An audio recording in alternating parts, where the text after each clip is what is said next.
Hi, everyone. Welcome back.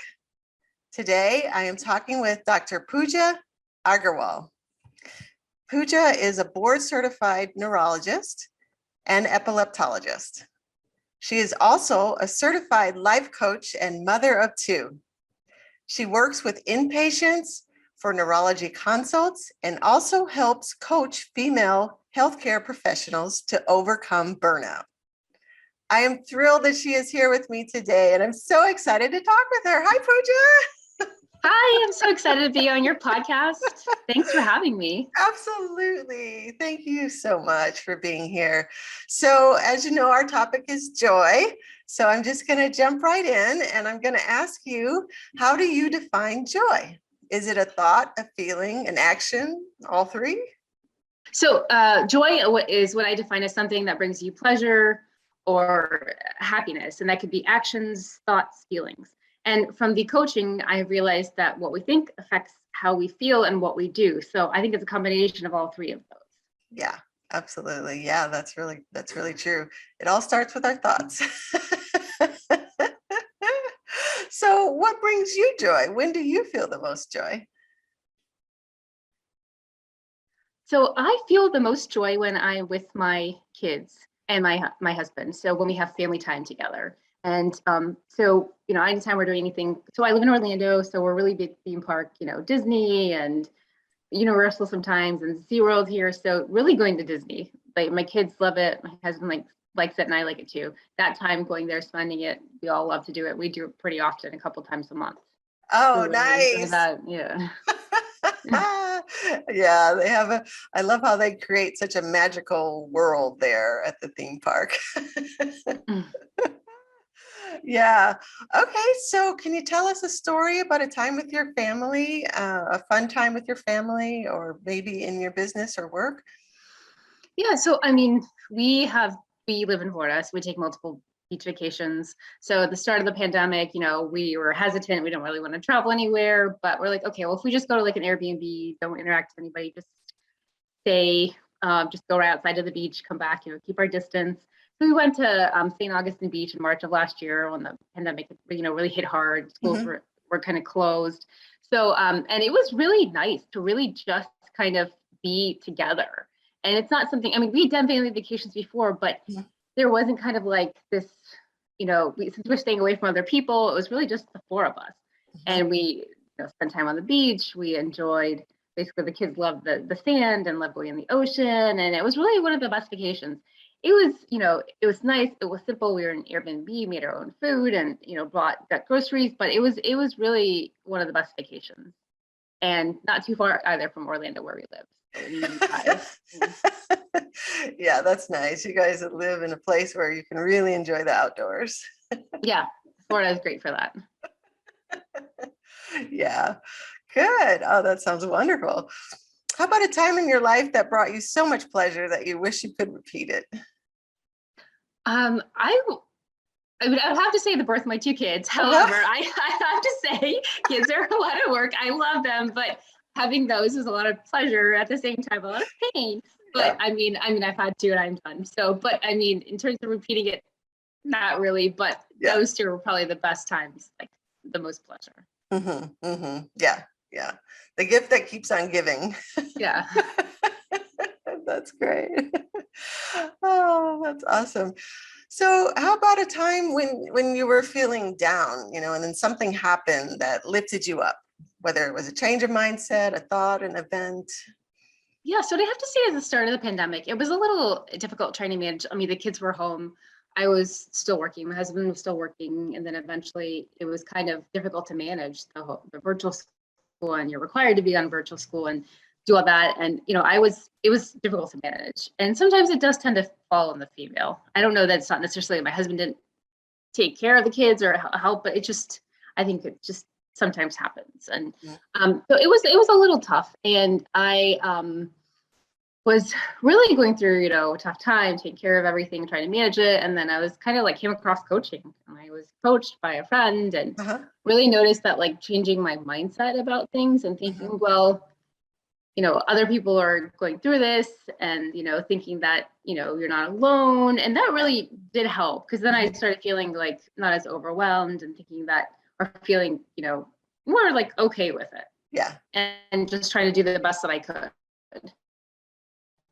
Yeah. Yeah. It's nice to have that support. It sounds like, yeah, especially when something's tough or we're going through a tough time, to have that support. Yeah, that can make all the difference. Yeah, it definitely is. Yeah, that's great. That's great. And so is that kind of what got you, you started to say that's kind of what got you into coaching? So that experience of having that support and finding how valuable that was.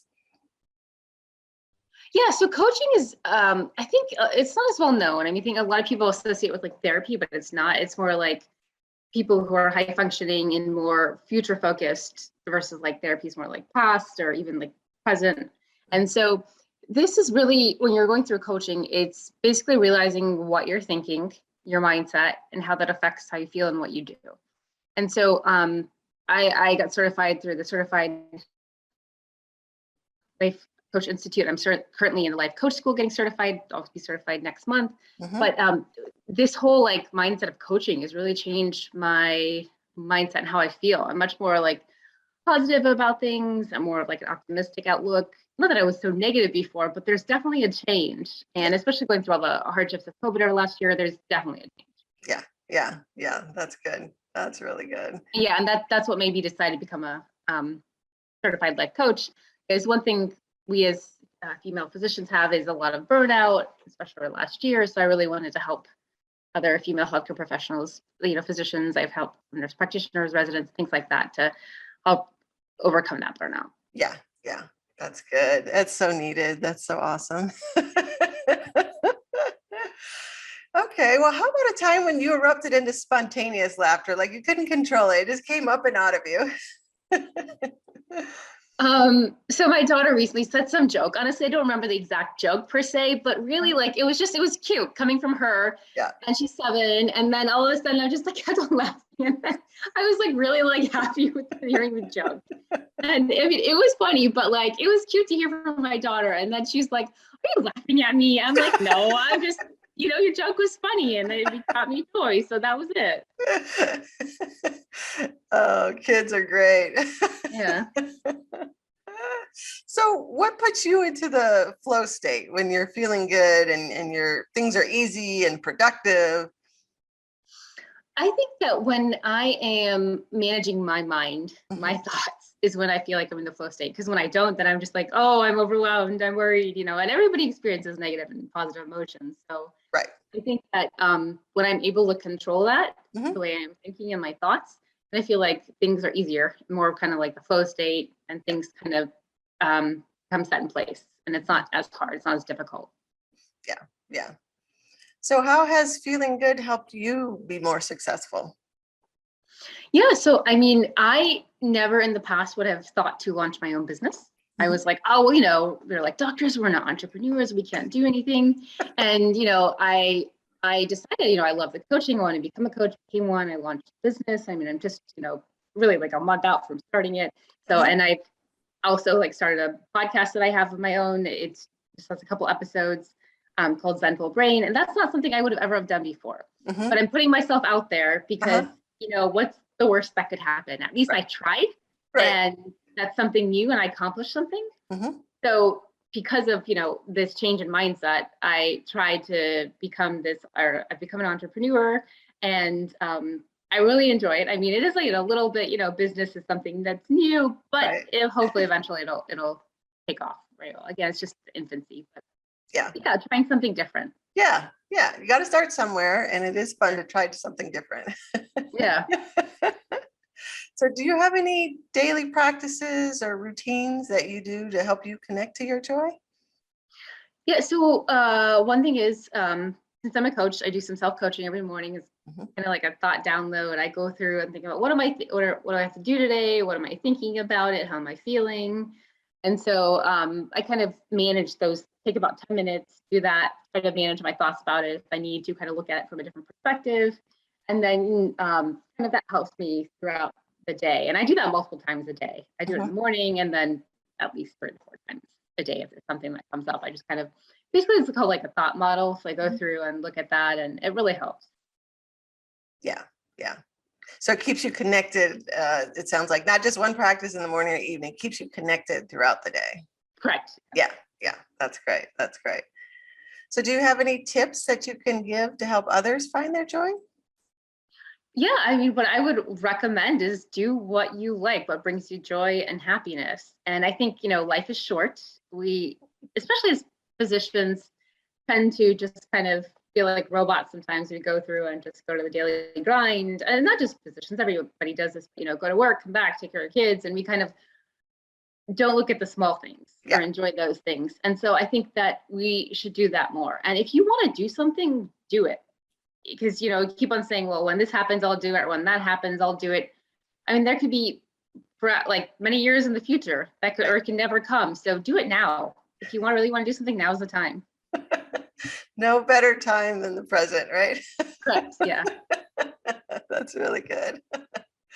Awesome. So you mentioned that you're starting your business and starting your podcast. So where can people find you if they want to find out more about you, what you're doing, connect with you?